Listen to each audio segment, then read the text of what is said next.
Hi everybody, in this video we will learn the basic concepts of probability and two approaches to estimate probability of future events.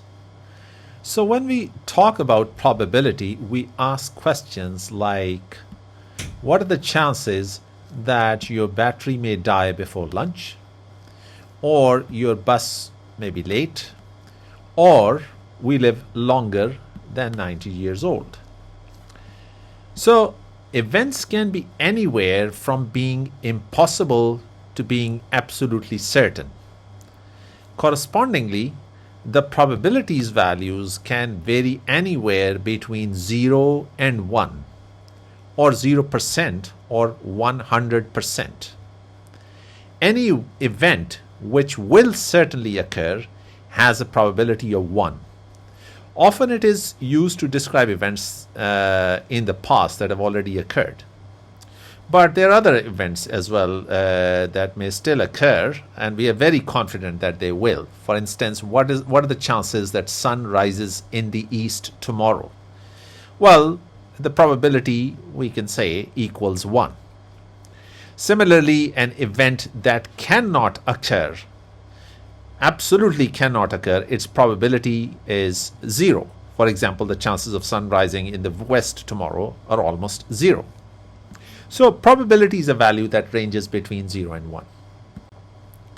So how can we estimate probability of any event?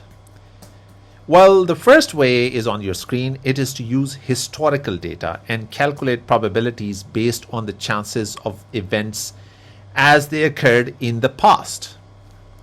The second is to conduct new experiments or surveys and collect fresh data, and then estimate probability based on new data. While the third is to use a property of the events called complementary events. We shall discuss the first two methods in this video and discuss complementary events in the future videos. So, by looking at historical data, we assume that things will stay the same as they have been in the past. So we count the occurrence of an event in the past. For example, to guess how many students like maths, we look at past student surveys. And so if, say, 89% of the students liked maths in the past, then we say that the probability of liking maths is 89% or 0.89. This means that if we randomly pick a student, there's 89% chance that it will be someone who likes maths. Now, looking at historical data is quite common for business problems. For example, insurance companies look at past frequency of car theft in your area to decide the probability of your car being stolen in future, and correspondingly they offer you an insurance premium. Similarly, chances of rain happening tomorrow may be predicted by looking at past data.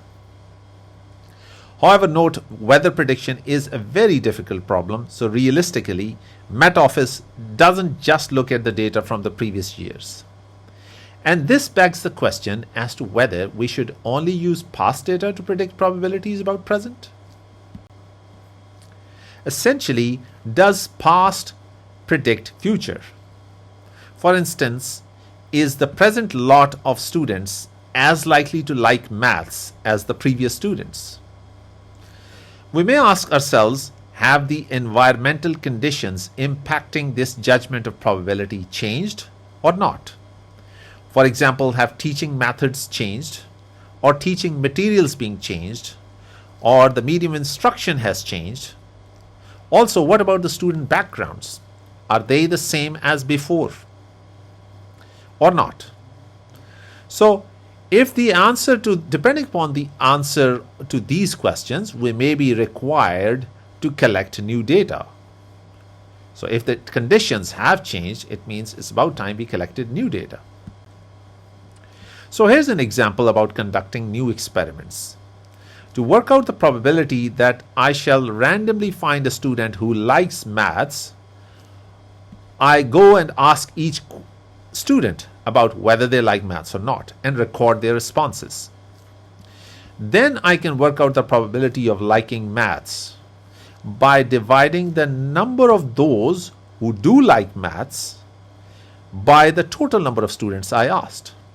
Suppose 95 students out of 100 responded yes, that they do like maths. Hence, the probability of liking maths is 0.95 or 95%. Similarly, we can conduct a survey on, say, how many students like video lectures.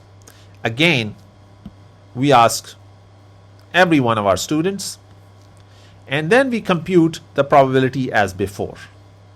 So assuming 90 students out of 100 said that yes, they like the videos, then the probability that a randomly selected student likes videos works out to be 0.9 or 90%. So the question is, should we conduct new surveys or stick to past? Well, a recipe may be that rely on the past data if you cannot collect fresh data. But if you can, do survey. Now, there may be situations where it is recommended to combine past data, which still represents valuable knowledge from the past, with new data to get a reliable estimate of probability. Now, how that is done is topic of more advanced classes in statistics, though. For the time being, this is the end of this lecture, and I'll see you in the next video.